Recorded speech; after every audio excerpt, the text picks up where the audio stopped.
Vous voulez partir vivre et étudier au Japon mais vous ne savez pas par où commencer? Aujourd'hui je vous explique toutes les démarches pour lesquelles j'ai dû passer avant de partir m'installer à Tokyo.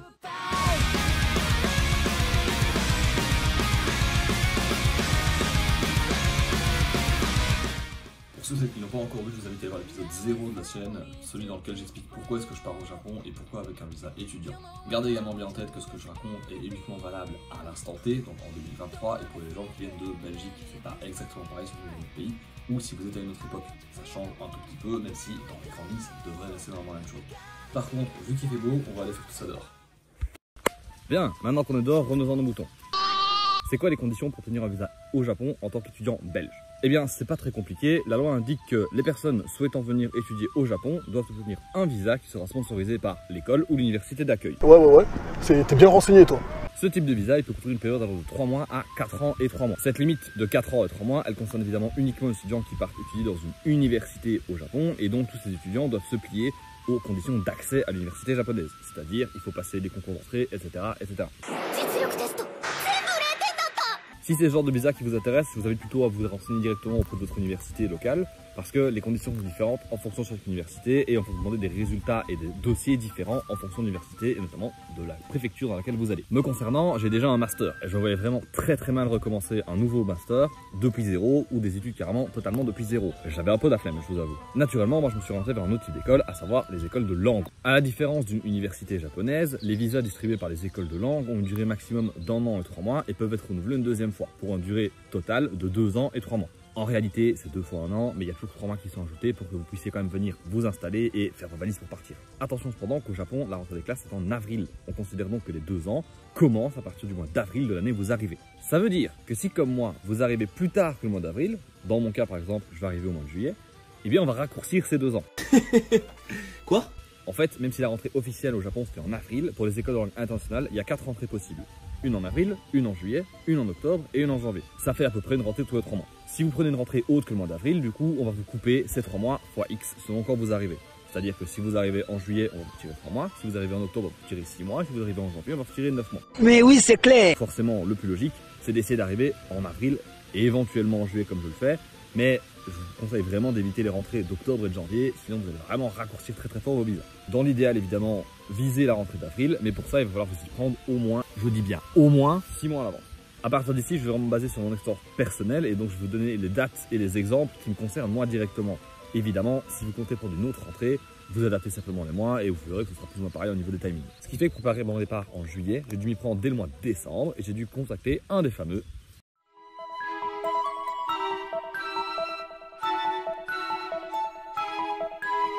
Dokodemo, Gogon Nihon, Yappa Nippon. Si ça vous dit rien, pour vous expliquer en 2 mots, ce sont des entreprises qui sont basées au Japon et qui vont servir d'intermédiaires entre les étudiants étrangers qui veulent venir étudier au Japon et les écoles de langue ou autres qui sont situées au Japon. Hello, nice to meet you.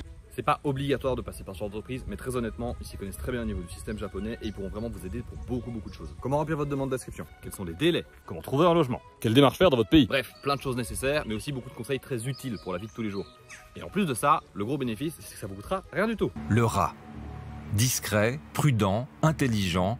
En fait, toutes ces sociétés ont des accords avec les différentes écoles situées au Japon et vont toucher une part de votre inscription. En revanche, pour l'étudiant, ça ne change absolument rien. Les frais d'inscription restent exactement les mêmes et vous êtes juste accompagné dans toutes vos démarches. Comme je le disais, en décembre, j'ai commencé le préparatif et donc j'ai envoyé un mail à une de ces associations pour commencer et savoir tout ce que je devais faire. La première étape et donc le contenu du premier mail, ça a surtout été d'expliquer mon projet, pourquoi je voulais venir là-bas et demander du coup quels étaient les prérequis au niveau financier.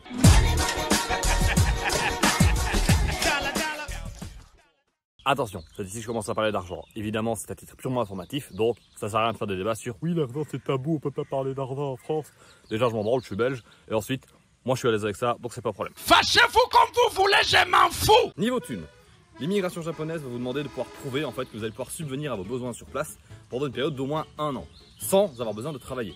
C'est très important. Glandeur va, il fout rien dans sa vie, ça se voit. Il faudra donc obligatoirement un garant, et là, il y a 2 possibilités qui s'offrent à vous. Vous pouvez totalement être votre propre garant. Mais c'est super ça! Comme je vous l'ai dit, l'État considère que vous devez avoir les fonds nécessaires pour vous loger, vous nourrir et surtout vous entretenir pendant une période d'au moins 1 an. L'État japonais va donc considérer qu'il vous faudra à peu près entre 15 et 20 000 euros pour pouvoir subvenir à vos besoins. Dans ce cas-là, la somme minimum que va vous demander l'État japonais, c'est 18 000 euros. Ça représente à peu près les frais d'inscription, plus le logement, plus la nourriture, sans extra. Extra de Kellogg's. Maintenant, ça reste très juste et avec 10 000 € votre visa peut être rejeté. Donc on va essayer de taper plutôt autour des 20 000. Vous pouvez également demander à vos proches d'être votre garant. Que ça soit ta mère, ton frère, Ton père, Dans ce cas-là, la somme demandée va être évidemment bien moindre. Enfin, je dis bien moindre, mais on parle quand même d'environ 15 000 €. Ici, le gros minimum, ça va pas être 18 000, mais ça va être 13 000 €. En fait, on compte environ 5 000 € en moins par rapport à ce que vous demande l'État quand vous êtes tout seul. Dans le cadre d'un garant externe, en plus de cette somme minimum, il faudra prouver que votre garant est en situation suffisamment confortable pour pouvoir vous aider quand vous vous installerez là-bas. Je possède des thunes, ouais. Je suis à l'aise financièrement. Il faudra donc fournir tout ce qui est fiches de paye, fiches de contribution, etc. etc. Ça, c'est l'argent que l'État japonais va vous demander d'avoir. Maintenant, ça ne représente pas exactement les dépenses au quotidien au Japon pendant un an. Pour vous donner un peu une ordre d'idée, une année d'inscription dans une école de langue, ça coûte environ 5 500 €. Et encore, c'est parce que pour l'instant le cours de yen est très intéressant. Belle courbe. À ça, il faudra ajouter le logement, dans une share house environ 500 € par mois, les frais pour la nourriture de 250 à 300 € par mois, les lessives, les transports et toutes les petites dépenses à côté pour environ 200 € par mois. Ce qui nous fait un budget d'environ 1000 € par mois, sans compter les loisirs et sans compter l'inscription. Si on fait 1000 € x 12, 12 000 €, plus les 5 500 d'inscription, ça fait 17 500 € d'inscription. 2 + 2 is 4, -1, that's 3, quick maths. C'est pour ça qu'on parle vraiment du minimum de 18 000 €.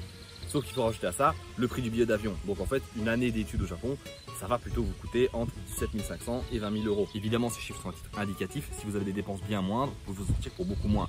Mais honnêtement, on va pas au Japon pour se serrer la ceinture et pour pas vivre confortablement. Concernant l'avion, on a bien évidemment le droit de prendre un aller simple, parce que je vais pas réserver un aller et un retour pour un an après. Mais vous devez toujours avoir sur votre compte de quoi reprendre l'avion dans l'autre sens. Donc vous pouvez pas arriver en négatif ou à 0 sur le compte en banque.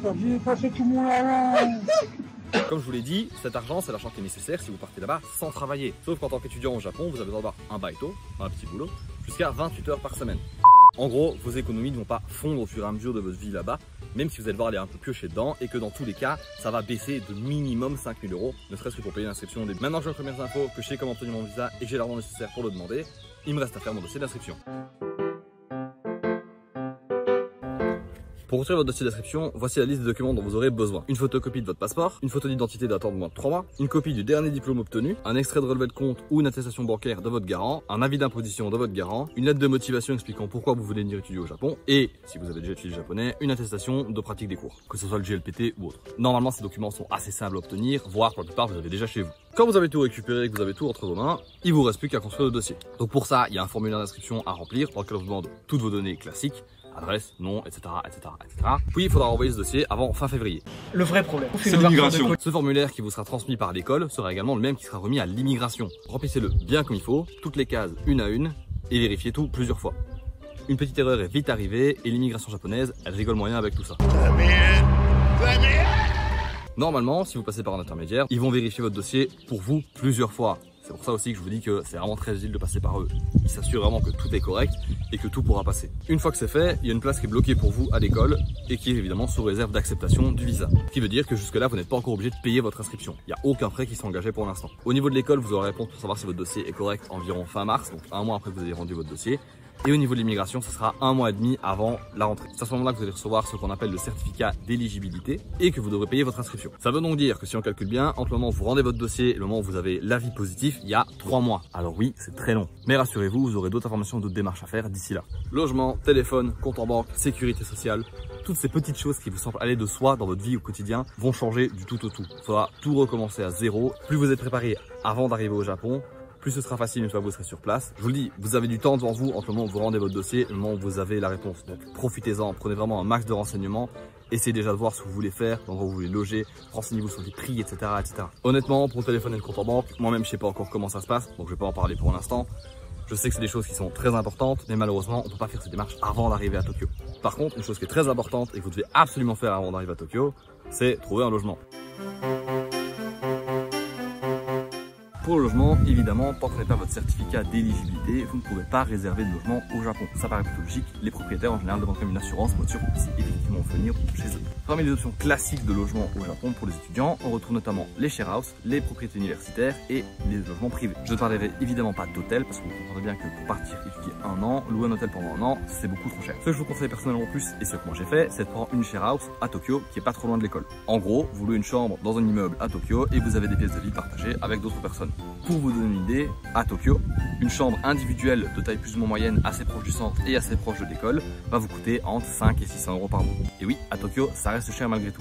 Si vous éloignez un peu du centre et que vous prenez un lit dans un dortoir ou dans une chambre de 2, 3, 4 personnes, ça va vous coûter bien moins cher. En général, entre 3 et 400 € dans ces cas-là. Libre à vous de dormir entre deux types que vous connaissez pas, mais moi, c'est pas trop mon truc. Attention tout de même qu'au Japon, en plus du loyer quand vous arrivez sur place, il faudra payer une caution et des frais administratifs. En général, quand vous prenez un logement seul, ça revient entre 1 et 2 mois de loyer. Maintenant, si vous prenez ça dans une share house qui est expressément faite pour des étudiants étrangers, ça sera bien moins cher.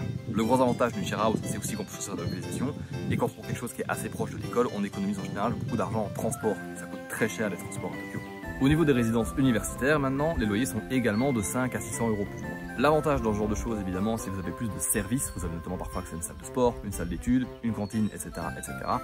Mais le problème, c'est que vous êtes souvent assez loin du centre, voire même assez loin de l'école. Et donc, de nouveau, moi personnellement, je préfère me rapprocher du centre et me rapprocher de l'école pour économiser de l'argent sur le transport. Surtout que c'était pour profiter de services dont je ne me servirais pas, honnêtement, parce que j'ai l'air de faire du sport. En plus de ça, moi je pars avec l'optique de m'installer au Japon sur le long terme. Et donc, personnellement, me mettre dans une résidence avec uniquement des étrangers où j'aurai très peu de contact avec des Japonais, ça m'intéresse pas trop. Je préférais clairement aller dans une share house qui était composée à 50-60% de japonais et des gens avec qui je peux échanger dans la langue que je veux apprendre. Maintenant, c'est clair que le genre de résidence, c'est beaucoup plus simple et beaucoup plus confortable. Puisqu'on passe directement par l'école, il y a beaucoup moins de frais administratifs et beaucoup moins de démarches administratives à faire. Il suffit d'un mail en général et c'est réglé. La dernière solution qui est envisageable, ce sont les appartements. Et évidemment, c'est bien plus cher. D'après ce que j'ai vu, dans le centre de Tokyo, si vous voulez quelque chose qui fait entre 15 et 20 mètres carrés, ce qui reste très petit, vous en avez pour à peu près 800 €. C'est clair qu'en termes de place, c'est plus qu'une chambre dans une share house qui va faire entre 9 et 12 mètres carrés, mais ça reste pas donné quoi. En plus de ça, dans un appart où vous êtes tout seul, il n'y a pas de comment. Vous pouvez faire tout votre nettoyage, il y a plus de tâches évidemment à faire, il faudra payer vous-même votre connexion internet, etc., etc. L'avantage en gros, c'est que vous avez plus de place et que vous êtes plus libre, mais évidemment c'est plus onéreux et ça demande plus de travail. En résumé, c'est à peu près ça pour le logement. Évidemment, c'est propre à chacun, donc vous avez vraiment à vous renseigner, à faire une liste aussi de critères sur ce que vous cherchez et à aller voir sur les différents sites. Maintenant, les écoles ont aussi une liste de propriétaires avec qui ils sont en contact et qui peuvent fournir un logement à leurs étudiants. Je vous dis, les écoles et les intermédiaires, c'est vraiment des grosses ressources, donc n'hésitez vraiment pas à les contacter et à utiliser leur aide. Maintenant qu'on a vu toutes les démarches avant de pouvoir obtenir son certificat d'éligibilité, il nous reste juste le plus chiant, c'est-à-dire l'administratif dans votre propre pays. Commençons par le plus simple, le travail. Pour pouvoir travailler au Japon, vous devez faire vos démarches avant d'arriver sur place évidemment, mais en fait, c'est très facile. Tout ce qu'il vous suffit de faire, c'est aller sur le site de l'ambassade, télécharger le formulaire de demande pour travailler au Japon en tant qu'étranger, et vous rendez ça à l'immigration une fois que vous arrivez sur place. C'est tout. Si vous oubliez de le faire, c'est pas dramatique, vous pouvez toujours faire ça plus tard. Le seul problème, c'est qu'il faudra reprendre ce formulaire, le ramener à la mairie, et là, ça peut prendre jusqu'à 1 mois. Alors que quand vous l'amenez à l'aéroport, c'est direct. Ça, c'est pour travailler au Japon. Maintenant, pour votre propre travail en Belgique, il faut évidemment clôturer toute une série de dossiers. Donc déjà, être sûr de mettre fin à vos contrats avec votre employeur. Ça paraît évident, mais il y a des gens qui sont un peu bébêtes. Une fois que ça c'est fait, faut pas oublier de contacter le Forum pour demander de mettre fin à votre dossier de demandeur d'emploi. Bah oui, vu que vous êtes plus en Belgique, vous serez plus demandeur d'emploi en Belgique, donc ça sert à rien qu'ils continuent à vous demander des indemnités et vous dire tiens, vous n'avez pas recherché d'emploi pendant les 6 derniers mois, alors que vous n'êtes pas sur place. C'est complètement con. Normalement, un simple appel téléphonique ou un simple mail doivent suffire, mais ça va dépendre évidemment de chaque bureau local, donc je vous invite quand même à les appeler pour les prévenir avant. Au niveau de la sécurité sociale, en tant que Belge, vous restez couvert 6 mois après votre départ de la Belgique par la sécurité sociale belge, pour peu que vous ayez cotisé avant évidemment. Maintenant, cette couverture par la sécurité sociale belge peut s'arrêter plus tôt si vous commencez à travailler au Japon. Quand vous arrivez au Japon, une des premières choses que vous devez faire dans la semaine, c'est vous enregistrer auprès de la mairie et vous inscrire justement au système de sécurité sociale japonais. Une fois que vous êtes inscrit au niveau de la sécurité sociale japonaise, votre sécurité sociale belge est coupée. Mais il va la fermer sa gueule! Ça veut dire qu'en fait, si vous oubliez d'aller faire directement votre inscription à la sécurité sociale japonaise, vous restez malgré tout couvert par la Belgique. Vous n'êtes pas dans la merde. Le mieux, c'est comme d'être en ordre le plus vite possible et donc allez directement à la mairie au Japon pour ouvrir votre compte de sécurité sociale là-bas et fermer votre dossier ici en Belgique le plus rapidement possible. Maintenant, les mutuelles, elles ont un fonctionnement qui est totalement différent. Il faut de toute façon passer un coup de fil pour les prévenir et pour dire que vous partez. Il faut quand même mieux couper votre mutuelle pendant une certaine période. La mutuelle, quand je les ai appelés, ils m'ont expliqué qu'au niveau des interventions, ils intervenaient uniquement s'il y avait une hospitalisation de plus d'un jour. Normalement, il y a peu de chances que vous soyez hospitalisé plus d'une journée au Japon, sauf si vous avez des problèmes de santé. Donc, si vous avez une santé correcte comme moi, coupez votre abonnement mutuel, ce sera bien plus simple et ça vous évitera de devoir laisser l'argent sur un compte, faire des cotisations, etc., etc. Ce que je fais moi personnellement, c'est que je vais quand même garder ma mutuelle jusqu'au moment où ma cotisation sociale japonaise sera ouverte, parce que ça me permettra évidemment d'avoir une sécurité au cas où il y a un problème pendant le trajet par exemple. Autre chose qui peut être intéressant à prendre, c'est une assurance complémentaire. Alors, on pense notamment aux assurances voyage, mais des assurances voyage en fait, tant que vous n'êtes pas radié de votre résidence en Belgique, elle continue de vous assurer. Justement, au niveau de la radiation, au niveau de la commune, si vous partez en tant qu'étudiant pendant une période plus ou moins déterminée et que vous n'êtes pas encore sûr à 100% de vous installer là-bas sur le long terme, ne vous faites pas radier tout de suite. Gardez votre adresse principale en Belgique. Ça permet évidemment de prendre votre temps et d'avoir moins de démarches à faire dans l'autre sens si vous revenez. Maintenant, si vous voyez qu'au bout d'un an, vous décidez de rester vous installer là-bas sur vraiment le très long terme, il sera toujours temps de faire radier à distance, il n'y a pas de problème. Il vaut mieux ne pas trop faire pour ne pas devoir refaire ensuite dans l'autre sens, plutôt que de se dire tout de suite je vais tout annuler et après je serai tranquille. Honnêtement, ça risque d'être plus chiant qu'autre chose. Mais justement, en parlant de la commune, je vais y aller et je vous prends avec moi. 26 mai 2023, il est 8 h du matin et aujourd'hui je vais à la commune pour prévenir de mon départ, faire tous les papiers. Et puis j'ai rendez-vous à la banque pour commander mes devises. Bon bah voilà, je vais quitter la commune, donc tout s'est bien passé, j'ai pu remplir mes petits papiers. Il faudra que je renvoie un mail une fois que j'aurai mon visa définitif et mon adresse définitive. Mais ça, je dois attendre encore un peu une ou deux réponses et mon contrat notamment pour l'adresse. Du coup j'ai rendez-vous à la banque pour commander mes devises. Et à mon avis la prochaine étape ce sera le rendez-vous à l'ambassade pour acheter le visa. Yay, me voilà sorti de la banque avec mes yens. J'ai pris à peu près l'équivalent de 2000 € en yens, donc 300 000 yens. J'espère que ça correspond normalement aux 2 premiers mois de dépenses là-bas. Toujours bien de partir avec un peu d'argent sur soi, surtout qu'au Japon ils payent énormément en liquide. Il y a beaucoup d'endroits qui ne prennent pas la carte et qui sont pas du tout comme nous forcés de prendre la carte dans des magasins. Donc pensez-y, même si vous voyagez, prenez vraiment du liquide avant de partir. Donc voilà à la gare, je vais jusqu'à Bruxelles, jusqu'à l'ambassade chercher mon visa aujourd'hui. C'est le dernier papier normalement, après ça veut dire que je peux officiellement partir. Il reste juste à clôturer quelques trucs.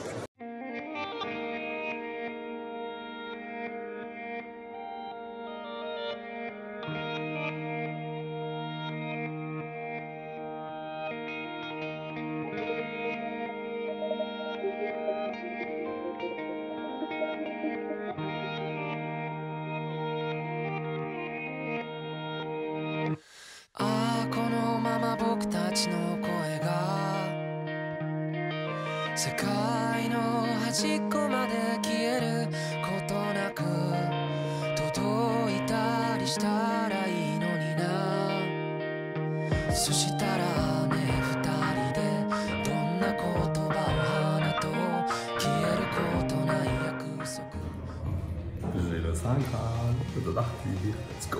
Bon ben il ne reste plus qu'à faire les valises et on se casse.